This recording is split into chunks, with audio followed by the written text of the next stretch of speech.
काही दिवसांपूर्वी सोशल मीडियावर एक व्हिडिओ व्हायरल झाला होता. त्यामध्ये पाण्याखाली काही जुन्या मंदिराचे अवशेष होते, काही मूर्त्या होत्या आणि त्यातच भगवान श्रीकृष्णाची एक मूर्ती होती. या व्हिडिओचं कॅप्शन होतं, द लॉस्ट द्वारका. त्यामुळं श्रीकृष्णाच्या द्वारकेचा पाण्याखाली शोध घेतला जातोय असंही व्हिडिओबद्दल सांगण्यात आलं. पण हा व्हिडिओ AI जनरेटेड होता. जरी हा व्हिडिओ AIनं बनवला असला तरी श्रीकृष्णाच्या द्वारकेचा शोध घेण्यासाठी एक मोहीम सुरू आहे. भारतातल्या सगळ्यात प्राचीन शहरांपैकी एक शहर म्हणजे द्वारका.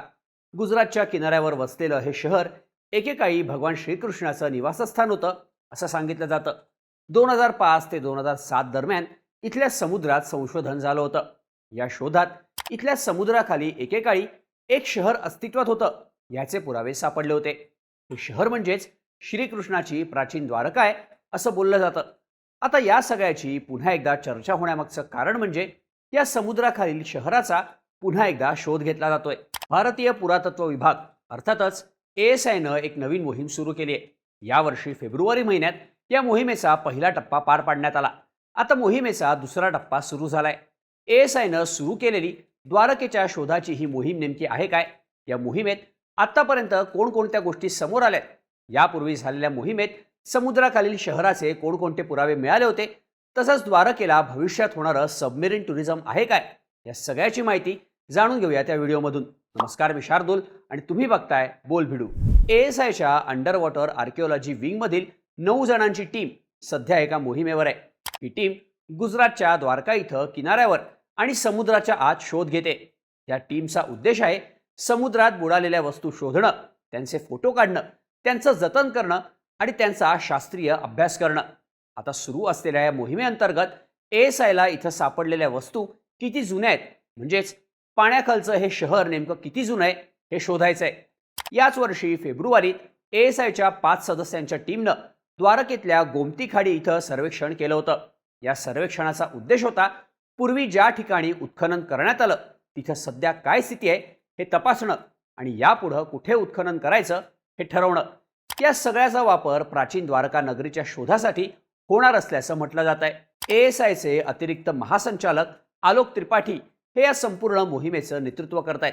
या 5 जणांच्या टीममध्ये आलोक त्रिपाठी यांच्यासह HK नायक, डॉक्टर अपराजिता शर्मा, पूनम बिन आणि राजकुमारी बार्बिना यांचा समावेश होता. या टीमनं या जागेचा सखोल शोध घेत अनेक फोटोज काढलेत. ASIच्या मते या मोहिमांमधून द्वारका शहराचे सांस्कृतिक आणि ऐतिहासिक पुरावे गोळा केले जात आहेत. त्यामुळं ही मोहीम द्वारकेचा शोध घेण्यासाठी अत्यंत महत्त्वाची असल्याचं सांगितलं जात आहे. हिंदू पौराणिक कथेनुसार द्वारका ही कृष्णाची कर्मभूमी मानली जाते. समुद्राखालचं हे शहर भारतीयांसाठी बऱ्याच काळापासून कुतूहलाचा विषय राहिलाय. पण समुद्राखाली असणारी द्वारका शोधण्याचे प्रयत्न कसे सुरू झाले?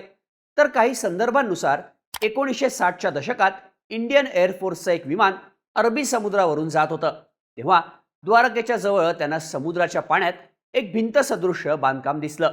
समुद्रात अशी तटबंदी का बांधली असावी असा त्यांना प्रश्न पडला आणि त्यानंतर झालेल्या शोधात द्वारकेचे अवशेष सापडायला सुरुवात झाली. तर दुसऱ्या संदर्भानुसार द्वारका शहरात बांधकामासाठी एक जुनं घर पाडण्यात आलं. पाया घालायला त्याच्या खालची जमीन खोदण्यात आली. तेव्हा एका मंदिराचे अवशेष दिसले आणि त्यातूनच उत्खननाला प्रोत्साहन मिळालं. 1960च्या दशकात पुण्यातल्या डेक्कन कॉलेजनं द्वारकेत उत्खनन केलं. तेव्हा त्यांना मातीची खेळणी सापडली. त्यानंतर पुरातत्व खात्यानं 1979 मध्ये शहरात उत्खनन केलं.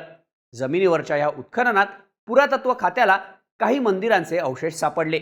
यावरूनच समुद्राखालची द्वारका खरंच असेल का या प्रश्नाचं उत्तर मिळवण्याची उत्सुकता वाढली आणि मग सुरू झालं हे रहस्य उलगडण्याचा शोध.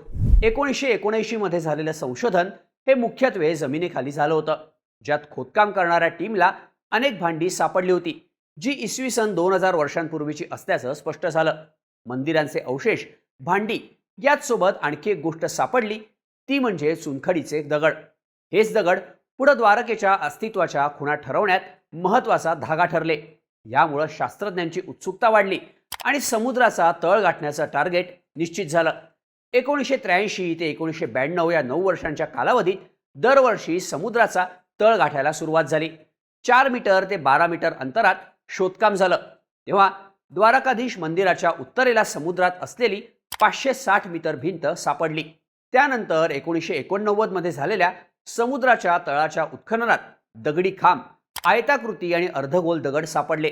या दगडांचं वैशिष्ट्य म्हणजे द्वारकेत जमिनीखालच्या उत्खननात सापडलेला दगड आणि समुद्रात सापडलेला दगड यात अनेक साम्य आढळली. साहजिकच जमिनीवरची द्वारका समुद्रात बुडाली ही फक्त पौराणिक कथा नसून त्याचे पुरावे आहेत हा दावा अधिक बळकट झाला. सध्याचं संशोधन द्वारका आणि बेट द्वारका इथल्या समुद्राखाली सुरू आहे. इथं जवळपास 20 वर्षांनंतर उत्खनन होत आहे. याआधी इथं 2005 ते 2007 दरम्यान शेवटचं उत्खनन झालं होतं. त्यावेळी ASIनं द्वारका आणि बेट द्वारका इथं समुद्राच्या आत आणि किनाऱ्यावर उत्खनन केलं होतं. त्यावेळच्या उत्खननादरम्यान अनेक प्राचीन मूर्त्या, दगडी नांगर आणि इतर ऐतिहासिक वस्तू सापडल्या होत्या. तसंच त्या उत्खननात काही लोखंडी वस्तू, मणी, तांब्याच्या वस्तू, अंगठ्या इत्यादींचे अवशेषही सापडले होते. याशिवाय उत्खननादरम्यान काही मातीची भांडीही सापडली होती. या शोधांवरून हे शहर हडप्पा काळापासून ते मध्ययुगीन काळापर्यंत एक प्रमुख बंदर होतं हे सिद्ध होत असल्याची चर्चा झाली. शिवाय इथं समुद्राखाली आढळलेल्या गोष्टी महाभारतातल्या संदर्भांशी जुळतात. त्यामुळं महाभारतातल्या श्रीकृष्णाची द्वारका हीच होती का असंही अनेकांचं म्हणणं आहे. आता ASIची सध्याची मोहीम काय आहे ते बघूयात. तर आता ASI टीमनं आपल्या कामाचा स्कोप वाढवलाय. ASI आता ओखा मंडल शहराभोवती सुद्धा शोध घेते. या मोहिमेचं नेतृत्व करणारे प्राध्यापक आलोक त्रिपाठी यांनी याबाबत माध्यमांना माहिती दिली आहे. आता आम्ही उत्खनन करण्यासारख्या आणखी जागा शोधतोय. यासाठी समुद्रात डायव्हिंग केलं जात आहे. आम्हाला समुद्रात सापडणाऱ्या वस्तू स्वच्छ केल्या जातील. तसंच सगळ्याची कागदोपत्री नोंद केली जाईल. यानंतर त्यांचं सायंटिफिक ॲनालिसिस करण्यात येईल असं त्रिपाठी यांनी सांगितलं. आलोक त्रिपाठी यांच्या मते द्वारका हे ऐतिहासिक, पुरातत्वीय आणि सांस्कृतिक दृष्टिकोनातून एक महत्त्वाचं ठिकाण आहे. हा नेहमीच संशोधनाचा विषय राहिलाय. प्राचीन साहित्यातही याचा उल्लेख आहे. द्वारकेचं हे महत्त्व लक्षात घेऊनच इतिहासकार आणि पुरातत्व शास्त्रज्ञांनी यापूर्वी इथं संशोधन केलंय असं ते म्हणतात. एकीकडे द्वारकेच्या समुद्राखाली हे उत्खनन सुरू असतानाच आता तुम्हाला समुद्राखालचं हे बुडालेलं शहर प्रत्यक्ष आपल्या डोळ्यांनी पाहता येणं शक्य होणार आहे. वास्तविकतः गुजरात सरकार द्वारका इथं भारतातलं पहिलं पाणबुडी पर्यटन अर्थातच सबमरीन टुरिझम विकसित करत आहे. सरकार माझगाव डॉकयार्ड लिमिटेडच्या सहकार्यानं याचा विकास करत आहे. याचा उद्देश श्रीकृष्णाची प्राचीन नगरी मानलं जाणारं समुद्राखालचं द्वारका शहर एक्सप्लोर करणं हा आहे. इथं येणारे पर्यटक एका पाणबुडीत बसून समुद्राखाली जातील, जिथं ते या प्राचीन शहराचे बुडालेले अवशेष पाहू शकतील. ही पाणबुडी अंदाजे 35 टन वजनाची असेल, ज्यात एकावेळी जास्तीत जास्त 30 जण बसू शकतात. यामध्ये 24 प्रवासी 2 रांगांमध्ये बसतील, जे खिडक्यांमधून समुद्राखालचं अद्भुत दृश्य पाहू शकतील. ही पाणबुडी 2 पायलट चालवतील, ज्यात एक गाईड, एक टेक्निशियन आणि डायव्हर्स असतील. ही पाणबुडी अरबी समुद्राच्या आत 100 मीटर खोलवर जाऊन हे शहर एक्सप्लोर करणार आहे. आता द्वारकेचं हे सबमरीन टुरिझम कधीपासून करता येईल? तर गुजरात सरकारनं द्वारका पाणबुडी पर्यटन प्रकल्पाची घोषणा 25 डिसेंबर 2023 ला केली होती. सरकारनं सुरुवातीला हे टुरिझम गेल्या वर्षीच्या दिवाळीपूर्वी सुरू होईल असं म्हटलं होतं, पण अजून तरी याला सुरुवात झालेली नाही. आता इथं ASIनं नव्या उत्खननाला सुरुवात केल्यानं हे पाण्याखालचं शहर पुन्हा एकदा चर्चेत आलंय. आता या नव्या उत्खननात या शहराबाबत आणखी काय माहिती मिळते, प्राचीन द्वारकेचा कोणता नवा इतिहास जगासमोर येतो हे पाहणं महत्त्वाचं असणार आहे. तुम्हाला या सगळ्याबद्दल काय वाटतं? याबद्दलच्या तुमच्या प्रतिक्रिया आम्हाला कमेंट करून नक्की सांगा आणि अशाच माहितीपूर्ण व्हिडिओजसाठी बोल व्हिडिओच्या YouTube चॅनलला सबस्क्राईब करायला विसरू नका.